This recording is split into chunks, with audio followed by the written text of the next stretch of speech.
സംബന്ധിച്ച് സംസാരിക്കും. ആ പരിപാടി വലിയ ഒരു പരിപാടിയാക്കി മാറ്റുന്നതിന് വേണ്ടി നിങ്ങളുടെ എല്ലാവരുടെയും സഹകരണം ഉണ്ടാകണം. സ്ത്രീകൾക്ക് നമ്മുടെ വേദിയുടെ ഏറ്റവും മുൻഭാഗത്ത് പ്രത്യേകമായ ഇരിപ്പിടം ഉണ്ടാകും.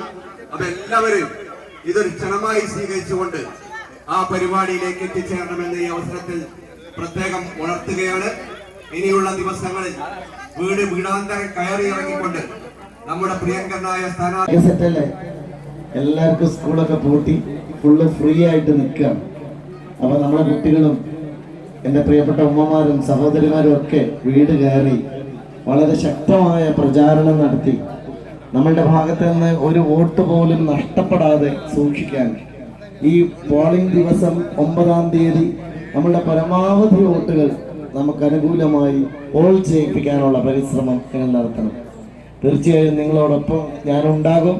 ഏത് വിളിപ്പുറത്തും കിട്ടാവുന്ന ഒരു MLA ആയി കഴിഞ്ഞ 5 വർഷം ഞാൻ നിന്നിട്ടുണ്ട്. നിങ്ങളെല്ലാവരും ഒരു വാട്സപ്പിൽ എനിക്കൊരു മെസ്സേജ് ഇട്ടാൽ പോലും ഞാനതിന് പ്രതികരിക്കാതിരുന്നിട്ടില്ല.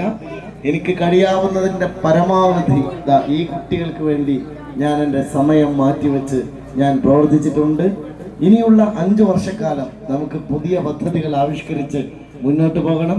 പ്രത്യേകിച്ച് നമ്മുടെ വനിതകളുടെ കാര്യത്തിൽ വളരെ ശ്രദ്ധയോടുകൂടി ഒരു പ്രോജക്റ്റാണ് നമ്മൾ പ്രഖ്യാപിക്കുന്നത്. നമുക്കെല്ലാവർക്കും അറിയാം, ഇന്ന് വീട്ടിലെ ആണുങ്ങൾ മാത്രം ജോലി ചെയ്താൽ നമ്മുടെ ഒരു വീട് പുലരാൻ കഴിയാത്ത വിധത്തിലേക്ക് സാമ്പത്തിക സ്ഥിതി മാറുകയാണ്. ആ സന്ദർഭത്തിൽ പ്രത്യേകിച്ചും ഈ നാട്ടിലെ ഒരുപാട് യുവാക്കൾക്ക് യുവതികൾക്ക് ഒക്കെ അവസരമുണ്ടാകേണ്ട കാലമാണ്. നമ്മൾ 2 പ്രോജക്റ്റുകളാണ് പ്രഖ്യാപിക്കുന്നത്. ഒന്ന് ഒരു IT പാർക്കാണ്. രണ്ടാമത്തത് 10,000 വനിതകൾക്ക് തൊഴിൽ നൽകുന്ന 100 സംരംഭങ്ങളാണ്. അത് നിങ്ങൾക്ക് വേണ്ടി നമ്മുടെ യൂണിയത്തിന്റെ സ്ഥാനാർത്ഥി രഞ്ജിത്ത് കാന്തപുരം നമ്മുടെ കാത്തിപ്പള്ളിയിൽ എത്തിച്ചേർന്നിരിക്കുകയാണ്.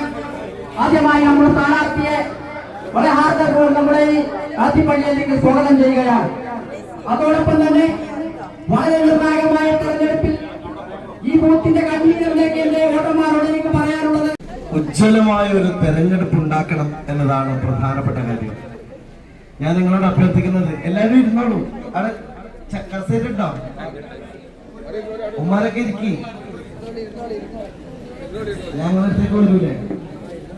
അപ്പോ എനിക്ക് നിങ്ങളോട് അഭ്യർത്ഥിക്കാനുള്ള പ്രധാനപ്പെട്ട ഒരു കാര്യം, ഈ ഒരാഴ്ചക്കാലം നമ്മളെ വിരുന്നൊക്കെ ഒഴിവാക്കണേ. നമ്മള് വിരുന്നുപോക്കൊക്കെ മാറ്റിക്കൂലേ? ഈ ഒരാഴ്ച കുട്ടിക്കൊക്കെ വെക്കേഷൻ തുടങ്ങി, നിങ്ങളൊക്കെ ഫ്രീ ആയി. ഇനി നമുക്ക് വേണ്ടത് ഈ തെരഞ്ഞെടുപ്പ് ഏറ്റവും ശക്തമായി നേതൃത്വം കൊടുക്കേണ്ടത് താഴേക്കോട് പഞ്ചായത്താണ്. ഈ പഞ്ചായത്തിനകത്താണ് നമുക്ക് ഏറ്റവും കൂടുതൽ വോട്ട് പിടിക്കേണ്ടത്. ഞാൻ നിങ്ങളോട് പറയുന്ന ഒരു കാര്യം, സാലിയോടെ പോയി ഈ ഏറ്റവും കൂടുതൽ ഭൂരിപക്ഷം ഉണ്ടാക്കാനുള്ള പ്രവർത്തനമാണ് നിങ്ങൾ ഏറ്റെടുക്കേണ്ടത്. നിങ്ങൾ റെഡിയല്ലേ? ഓക്കെ അല്ലേ? ഓക്കെ അല്ലേ? നമ്മളെ മക്കളൊക്കെ റെഡിയാണ് അല്ലേ? അപ്പുറത്ത് ബാക്കിലൊക്കെ അല്ലേ കുട്ടികളെ? ഞാൻ നിങ്ങളോട് പറയുന്ന ഒരു കാര്യമാണ്, കഴിഞ്ഞ 5 വർഷക്കാലം ഞാൻ കഠിനാധ്വാനം ചെയ്തത് നിങ്ങളുടെ മക്കൾക്ക് ഒരു ഏറ്റവും സമ്പുഷ്ടമായ ഒരു ഭാവി ഉണ്ടാക്കാൻ വേണ്ടിയിട്ടാണ്, അവരുടെ ജീവിതം കരുപ്പിടിപ്പിക്കാൻ വേണ്ടിയിട്ടാണ്. ഈ മക്കളൊക്കെ വളർന്നു വരുമ്പോൾ ഈ നാട്ടിൽ തന്നെ നമുക്ക് നിർത്താൻ പറ്റുന്ന സംവിധാനം ഈ നാട്ടിൽ ഉണ്ടാക്കാൻ വേണ്ടിയിട്ടാണ്. ഞാൻ ഈ കുട്ടികളോട് പറയാണ്, വേഗം വളരും മക്കൾ അല്ലേ? നമ്മളിങ്ങനെ കണ്ടോണ്ടിരിക്കേ ഒരു വലുതാകുമ്പോൾ അവർക്ക് പറയണം, ഞങ്ങളുടെ നാട്ടിൽ തന്നെ ഒരു IT പാർക്കുണ്ട്, ഞങ്ങൾക്ക് ജോലി ചെയ്യാൻ. എൻ്റെ പ്രിയപ്പെട്ടവരെ, അടുത്ത 5 വർഷം നമ്മുടെ പ്ലാനിലെ നമ്പർ 1 നമ്മളുടെ കുട്ടികൾക്ക് US-ലും UK-ലും പോകുന്നതിന് പകരം അവർക്ക് ഡോളറിലും യൂറോയിലും ശമ്പളം വാങ്ങാൻ കഴിയുന്ന ഒരു IT പാർക്ക് പെരിന്തൽമണ്ണയിൽ കൊണ്ടുവരിക എന്നതാണ്. ഉമ്മാർക്കൊക്കെയുള്ള സങ്കടം എന്താ? മക്കളാരും നാട്ടിലില്ല. വീട്ടിലിപ്പോ വയസ്സായൊരു ഉമ്മയും അപ്പയും മാത്രമായി മാറും കുറച്ചുകൂടി കഴിഞ്ഞാൽ, അതിന് പകരം നമുക്ക് നമ്മുടെ നാടിനെ മാറ്റണം. 2 എൻ്റെ സഹോദരിമാർക്ക് വേണ്ടിയാണ് എൻ്റെ ഒരു ആഗ്രഹം. എങ്ങനെയാണോ നമ്മൾ വിദ്യാഭ്യാസം വോട്ട് വിനിയോഗിക്കുക, അവരെ കബളിപ്പിക്കാമെന്ന് നിങ്ങൾ വ്യാമോഹിക്കുന്നുണ്ടെങ്കിൽ നിങ്ങൾ വിഡ്ഢികളുടെ ത്രിശങ്ക് സ്വർഗത്തിലാണ് എന്ന് മാത്രമേ CPM-നോട് നമുക്ക് പറയാനുള്ളൂ. അതുകൊണ്ട് വരാൻ പോകുന്ന നാളുകൾ എന്ന് പറയുന്നത് കേരളത്തിൽ നല്ല ഒരു നാളെ ഉണ്ടാകണം. മെയ് 4-ാം തീയതി വോട്ടെണ്ണി തീരുമ്പോൾ നമുക്ക് ഐക്യ ജനാധിപത്യ മുന്നണിക്ക് ഭരണം കിട്ടണം. 100-ലധികം സീറ്റുകൾ നേടിക്കൊണ്ട് നമുക്ക് ഭരണാധികാരത്തിലേക്ക് വരേണ്ടതുണ്ട്. ഉമ്മൻചാണ്ടി കാണിച്ചു തന്ന ഒരു മാതൃക ഈ കേരള സംസ്ഥാനത്തുണ്ട്. ഒരളനീരിങ്ങനെ പിടിച്ചുകൊണ്ടാണ് അദ്ദേഹം കേരളത്തിന്റെ 14 ജില്ലാ കേന്ദ്രങ്ങളിൽ പോയി നിന്നുകൊണ്ട് അദ്ദേഹം വെറും ഇളനീര് മാത്രം കുടിച്ചുകൊണ്ട് പാവപ്പെട്ടവന്റെ കണ്ണീരൊപ്പിയത്. എത്ര ആൾക്കാ കൊടുത്തത്? ഞാൻ അപേക്ഷ കൊടുത്ത അന്ന് എനിക്ക് 3.5 ലക്ഷം രൂപ എന്റെ അപേക്ഷയിൽ ഒരാൾക്കല്ല, കുറെ ആൾക്ക് 50,000, 25,000, 10,000 എന്നുള്ള രൂപത്തിൽ കിട്ടുകയുണ്ടായി. ഇങ്ങനെ ജനങ്ങളുടെ ഇടയിലേക്ക് ഒരു വില്ലേജ് ഓഫീസർ ചെയ്യേണ്ട ജോലിയാണ് അദ്ദേഹം വന്നിട്ട് ചെയ്യുന്നത്. ഫയലുകളുടെ കെട്ടഴിച്ചുകൊണ്ട് ജനങ്ങളിലേക്ക് ഇറങ്ങി വന്ന നേതാവായിരുന്നു ബഹുമാന്യനായ ഉമ്മൻചാണ്ടി. അദ്ദേഹമാണ് നമ്മുടെ മുമ്പിലുള്ള മാതൃക. ആ മാതൃകയിലേക്കാണ് നമ്മൾ പോകുന്നത്. ഈ രാജ്യത്ത് സമാധാനം ഉണ്ടാകണം, ഐക്യമുണ്ടാകണം, മതസൗഹാർദ്ദം ഉണ്ടാകണം. ഈ രാജ്യത്ത് വളരെ നല്ല സാമ്പത്തികമായ ഭദ്രതയുണ്ടാകണം. ഇവിടെ എന്താണ്? കോടിക്കണക്കിന് കടമാണ്. കോടിക്കണക്കിന് 6 ലക്ഷം കോടി രൂപയാണ് നമ്മുടെ കേരള സംസ്ഥാനത്തിന്റെ കടം. പിണറായി വിജയൻ അധികാരത്തിൽ വരുന്നത് വരെയും 1.25 ലക്ഷം കോടി രൂപ മാത്രമാണ് EMS മുതൽ പിണറായി വരെയുള്ള എല്ലാ മുഖ്യമന്ത്രിമാരും കൂടി കടമെടുത്തിട്ടായിട്ടുള്ളൂ. പക്ഷെ ഇദ്ദേഹം ഉജ്ജ്വലമായ ഒരു തെരഞ്ഞെടുപ്പ് ഉണ്ടാക്കണം എന്നതാണ് പ്രധാനപ്പെട്ട കാര്യം. ഞാൻ നിങ്ങളോട് അഭ്യർത്ഥിക്കുന്നത്, എല്ലാവരും ഇരുന്നോളൂ. അവിടെ കസേരട്ടോ, ഉമ്മാരൊക്കെ ഇരിക്കി, ഞങ്ങളടുത്തേക്ക് വരൂലേ? അപ്പോ എനിക്ക് നിങ്ങളോട് അഭ്യർത്ഥിക്കാനുള്ള പ്രധാനപ്പെട്ട ഒരു കാര്യം, ഈ ഒരാഴ്ചക്കാലം നമ്മളെ വിരുന്നൊക്കെ ഒഴിവാക്കണേ. നമ്മള് വിരുന്നുപോക്കൊക്കെ മാറ്റിക്കൂലേ? ഈ ഒരാഴ്ച കുട്ടിക്കൊക്കെ വെക്കേഷൻ തുടങ്ങി, നിങ്ങളൊക്കെ ഫ്രീ ആയി. ഇനി നമുക്ക് വേണ്ടത് ഈ തെരഞ്ഞെടുപ്പ് ഏറ്റവും ശക്തമായി നേതൃത്വം കൊടുക്കേണ്ടത് താഴേക്കോട് പഞ്ചായത്താണ്. ഈ പഞ്ചായത്തിനകത്താണ് നമുക്ക് ഏറ്റവും കൂടുതൽ വോട്ട് പിടിക്കേണ്ടത്. ഞാൻ നിങ്ങളോട് പറയുന്ന ഒരു കാര്യം, സാലിയോടെ പോയി ഈ ഏറ്റവും കൂടുതൽ ഭൂരിപക്ഷം ഉണ്ടാക്കാനുള്ള പ്രവർത്തനമാണ് നിങ്ങൾ ഏറ്റെടുക്കേണ്ടത്. നിങ്ങൾ റെഡിയല്ലേ? ഓക്കെ അല്ലേ? ഓക്കെ അല്ലേ? നമ്മളെ മക്കളൊക്കെ റെഡിയാണ് അല്ലേ? അപ്പുറത്ത് ബാക്കിലൊക്കെ അല്ലേ കുട്ടികളെ?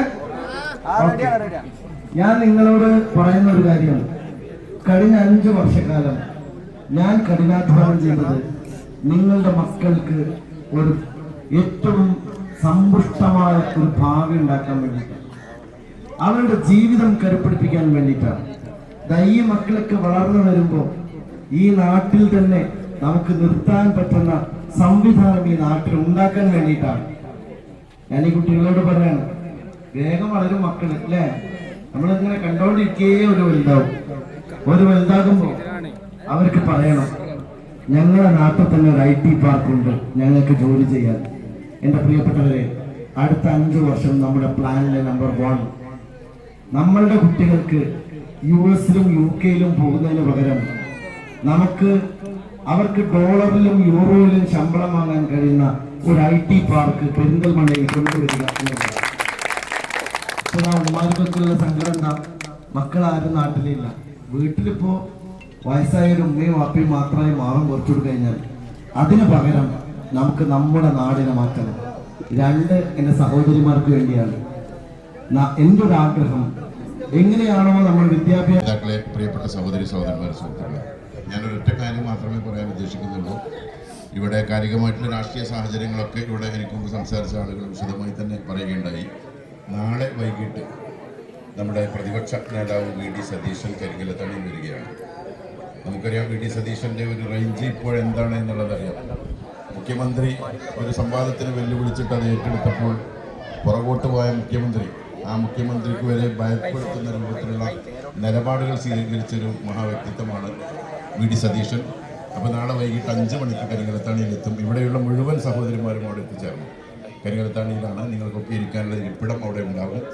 അതേപോലെ തന്നെ 4-4:30 മണിക്ക് താഴെക്കൂടി വില്ലേജ് ഓഫീസിൻ്റെ അവിടെ വെച്ച് യുവാക്കൾ, അതായത് MSF യൂത്ത് ലീഗ് ലെവലിൽ ലെവലിൽ ബൈക്കിൽ ഈ ഓപ്പൺ വണ്ടിയിലാണ്, തുറന്ന വാഹനത്തിലാണ് VD സതീശനും നമ്മുടെ സ്ഥാനാർത്ഥി മുഹമ്മദ് സാഹിബും. അപ്പോൾ അതിനനുഗമിച്ചുകൊണ്ടുള്ള ബൈക്കുകൾ വേണം.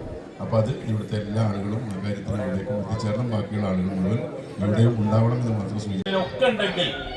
ആ വോട്ട് നജീബ് കാന്തപുരത്തിന് കോടി അടയാളത്തിൽ രേഖപ്പെടുത്താനുള്ള ഒരു ഉത്സാഹം നിങ്ങൾ ഓരോരുത്തരും കാണിച്ചാൽ നമുക്ക് വലിയ ഭൂരിപക്ഷത്തിൽ ഈ നിയോജക മണ്ഡലത്തിൽ വിജയിക്കാൻ കഴിയും. നമ്മുടെ പ്രിയങ്കരനായ MLA തുടങ്ങി വെച്ച ധാരാളം പദ്ധതികളുണ്ട്. ആ പദ്ധതികളൊക്കെ വിജയകരമായിട്ട് നമുക്ക്